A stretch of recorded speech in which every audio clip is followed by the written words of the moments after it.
तो MP board के कक्षा 10वीं के विद्यार्थियों, जिस घड़ी का आपको बेसब्री से इंतजार था, जी हां, आपका 1 मार्च का 100% रियल पेपर यहां पर आ चुका है। बिना किसी देरी के वीडियो को स्टार्ट करते हैं। रीतिकालीन जो काव्य की प्रमुख विशेषता है, ठीक है, तो यहां है श्रृंगार वर्णन। सीता के विवाह की जो स्वयंवर था उसमें शर्त कौन सी रखी गई थी? सब जानते हैं, शिव जी का धनुष तोड़ने की। चलिए इसके बाद यदि आगे की बात करें हम, तो यहां से देख लीजिए अगला, हिंदी का जो सर्वाधिक लोकप्रिय महाकाव्य कौन सा है? रामचरितमानस। नेताजी की जो मूर्ति पर चश्मा कौन लगाता था? कैप्टन चश्मे वाला। एक से अधिक अर्थ देने वाले शब्द कहलाते हैं अनेकार्थी शब्द। सांप के डर से घबराए भोलेनाथ कहाँ जाकर छिप गए थे? माता के आंचल में। ठीक है, अब है रिक्त स्थान। प्रयोगवाद के जो जनक है वो माने जाते हैं जय शंकर प्रसाद। करुण रस का स्थायी भाव, करुण रस का स्थायी भाव हो गया शोक, जिसके कारण स्थायी भाव जागृत होता है वहां रिक्त स्थान कहलाता है आलंबन। ठीक है, चलिए इसके बाद में यहां से देखिए, तेरी गठरी में लागा रिक्त स्थान, मुसाफिर जाग जरा तो चोर आ जाएगा। जगदीश का संधि विच्छेद आप करेंगे तो जगत धन एस। एक कुटिया में धर्मचक्र घूमता दिखाई दिया। प्रगतिवादी काव्य, ठीक है, प्रगतिवाद के प्रमुख कवि यदि हम बात करें तो नागार्जुन हो जाएगा।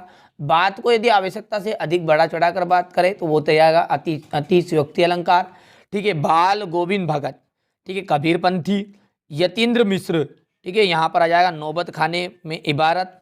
और चौथा हो गया आपका, ठीक है, पांचवा क्रियाकर्ता के अनुसार कर्तवाच्य। भारत का जो स्विट्जरलैंड है वो कटा हुआ जाएगा। चलिए इसके बाद में यदि हम बात करेंगे चौथे क्वेश्चन की, एक वाक्य में उत्तर है। उत्साह कविता के कवि का नाम बताना है, सूर्यकांत त्रिपाठी निराला। संचारी भावों की संख्या कितनी मानी गई है? 33। एक कहानी, यहाँ भी इसका रचनाकार कौन है? मन्नू भंडारी। क्रिया की विशेषता का बोध कराने वाले शब्द क्या कहलाते हैं? क्रिया विशेषण। ठीक है, शब्द शक्ति कितने प्रकार की होती है? 3। अज्ञे ने जापान में हुए बम विस्फोट पर कौन सी कविता लिखी? हिरोशिमा।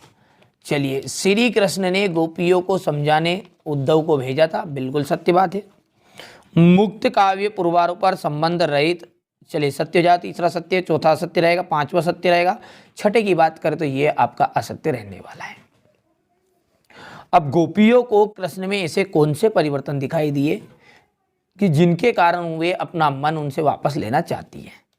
ठीक है, और उज्ज्वल गाथा कैसे गाऊं मधुर चांदनी रातों की, इस कथन से कवि का क्या माध्यम, कवि कौन सा बातें वहां पर बताना चाह रहा है? राम लक्ष्मण परशुराम संवाद में व्यंग का अनूठा सौंदर्य उदाहरण के साथ लिखी है। कवि निराला बादल से फुहार रिमझिम या बरसने के स्थान पर गरजने के लिए क्यों कहता है? रीतिकाल के जो 2 कवियों के नाम बताने हैं, उनकी एक एक रचना भी आपको बतानी है। 2 प्रगतिवादी कवियों के नाम और उनकी एक एक रचना। सूरदास अथवा मंगलेश डबलराल की काव्यगत विशेषताएं निम्नलिखित बिंदुओं के आधार पर लिखना है। 2 रचनाएं काव्यगत विशेषताएं। पाठ्य मुक्तक और गेय मुक्तक में कोई 2 अंतर है। शांत रस की परिभाषा लिखते हुए एक उदाहरण लिखना है। ठीक है, चलिए इसके बाद है दोहा छंद। दोहा छंद की परिभाषा उदाहरण से लिखनी है। अतिशयोक्ति अलंकार की परिभाषा बतानी है। नाटक और एक एकांकी में कोई 2 अंतर। ठीक है, इसके बाद क्वेश्चन नंबर 13 हो गया है ये। क्वेश्चन नंबर 14 देखिए, भगत ने अपने बेटे की मृत्यु पर अपनी भावनाएं किस प्रकार व्यक्त की? यही प्रश्न आपके हुबहू आएंगे। आपको बिल्कुल भी चिंता नहीं करनी, जो मैं बता रहा हूँ वही आप करिए, उसके अलावा अदर आपको कोई चीज़ें पढ़ने की जरूरत नहीं है। ठीक है, यहाँ आपसे देख लीजिए क्वेश्चन नंबर 16 है।